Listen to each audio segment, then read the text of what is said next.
we're never going to be able to amass enough wealth essentially to retire or to do what we want to do in life. We're going to constantly be working for the man.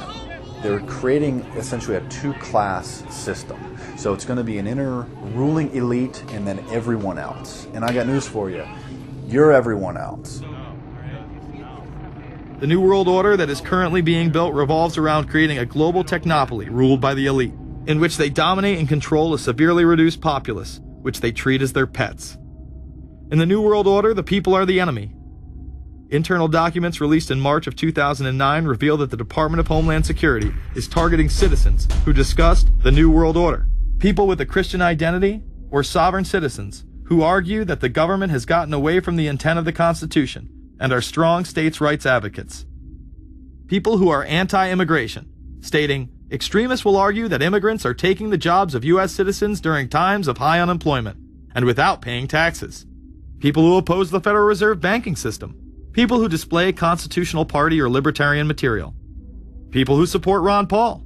And those who have bumper stickers containing anti-government rhetoric. This document is one of literally thousands that make everyone a possible terrorist. This establishes a pattern of demonizing ordinary citizens while giving draconian powers to the state. You are considered guilty until proven innocent. As technology is developed, separate parts of their command and control system are beta tested around the world.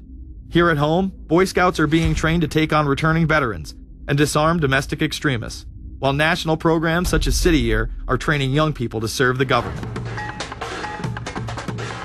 I am change. I am fierce. In the United Kingdom, it has been established there are over 4 million CCTV cameras. That is around 1 camera for every 14 citizens.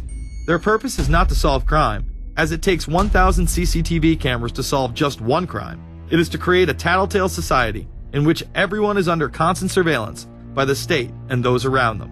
The company Internet Eyes is now paying people to log onto the internet and watch CCTV cameras in real time as they turn in criminals for cash. Families deemed by the state to be unfit in England have now been put under 24-hour CCTV supervision in their homes. This program has plans for 20,000 families in England, which is to double in the next 2 years. Your every move in both your home and the outside world is under constant surveillance by a criminal elite who operate above the law. As we are constantly under the microscope, their activities remain in the shadows. Obama extended diplomatic immunity to Interpol with Executive Order 12,425, further empowering criminal behavior within our own government. In the Middle East, endless wars will continue. Under the Obama administration, we have sent tens of thousands of more troops into Afghanistan. All while the same network exposed in the Iran-Contra affair discussed earlier controls the opium trade. It was revealed in October of 2009 that the CIA had been funding puppet Afghani leader Hamid Karzai's warlord brother for the last 8 years. He is the lead opium dealer in the region. It seems the same cartel that was dealing drugs in the 80s and 90s never stopped. After all, how else could the government fund black operation programs across the board? The Karzai regime has whole sections of it which are drug-supported, and we can't touch it. We turned Afghanistan into the major supplier of heroin for the world. It happened under CIA supervision. This continues while many of the Taliban are literally on U.S. payrolls. Is there a possibility that we have Taliban employees?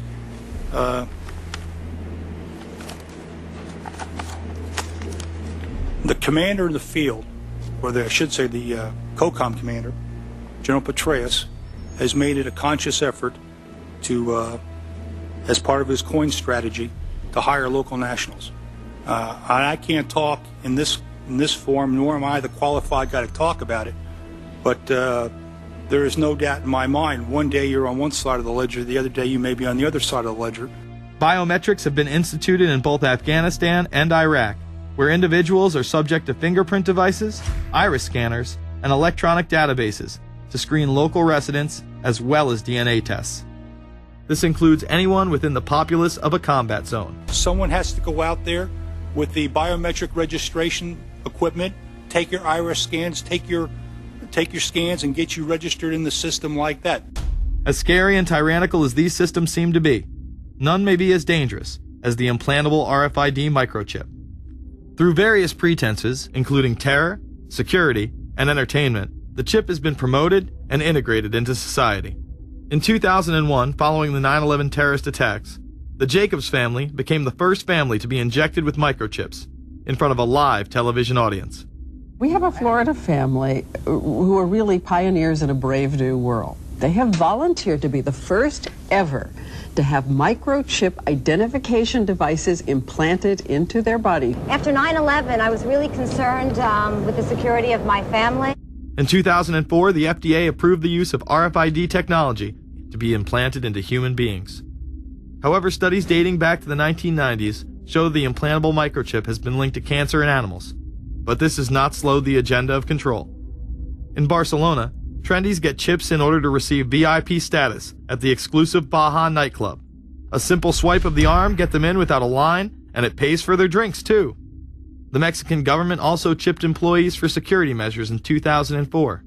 We were interested today to hear that more than 100 law enforcement officials in Mexico are having microchips implanted in their arms. The chips allow a person to be scanned, sort of like a cereal box at the supermarket checkout. Mexico's Attorney General and 160 of his deputies have had microchips implanted in their arms. It is to provide access, said the Attorney General, to the right people in exclusive areas. Today, aside from being promoted as a device that can save your life by storing all of your medical information in it, it is being promoted as the next generation tool for video gaming. Sega developer Yu Suzuki plans on developing gaming technology using implantable RFIDs. He states, people that have some sort of chips in their bodies, to be able to keep track of vital signs, so it doesn't have to be a scary thing. But you could put a sensor here, you know, a bit like the Matrix, as he points to his arm. It's not really something only in the future. Some people already have them, chips in their bodies. Suzuki is correct. It has never been easier to order a microchip online and implant it under your skin. Microchips implanted in your hand, arm, or shoulder is just the beginning. Some have already taken implantable brain chips that may enable the blind to see again, the deaf to hear, and much, much more, including the ability to download information directly into the brain and instantly communicate with anyone in the world, creating a worldwide mind. It's very interesting that the way that the New World Order is going is moving towards a system that is identical to that, whether it's going to be an implantable microchip, an RFID, a thumb scan, whether it's going to be some sort of a tattoo. Imagine a planet where every human being is required to be chipped at birth. This would be the final tool implemented in a command and control world government system in which the elite rule the masses with total control of their lives. This is, of course, a terrible predicament for those of us who are convinced that this system is slowly but surely destroying this country and has to be changed. But we can't count on the elected presidents to do it, and we can't count on the elected Congress to do it. We somehow have to mobilize the technological resources of the internet to create some kind of new political force in this country. So is there anything else about the ruling class we should know? Politicians, business leaders, and media figures are often portrayed as pillars of morality while they describe themselves as Christian conservatives. Nothing could be further from the truth. In reality, many of the elite are groomed at a young age to take part in occult rituals. Those who attend Yale are indoctrinated into the Order of Skull and Bones, an elite secret society cloaked as a fraternal order. Yale University is 300 years old this year, and were you to visit its campus, you would see that it still has exotic clubhouses, which look like tombs where Yale's legendary secret societies meet. Their prestige and importance have largely evaporated, but the rituals are still a secret.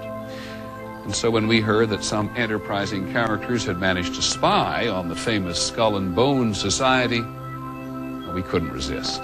Skull and Bones, people say it's a fraternity at Yale University, but it's really a postgraduate organization. So it was founded in 1832, and it's not like a normal fraternity. People don't pledge. These people choose who they want to come. So they do the recruiting. They recruit 15 people every year, people who they see are going to be powerful people in the future. So they're recruited when they're a junior in college. A lot of these people come from really wealthy and influential families because they know that this person has the resources to then elevate them to a position of power that can benefit the club. The video shows the neophytes, or initiates, kissing a skull, then performing a mock human sacrifice.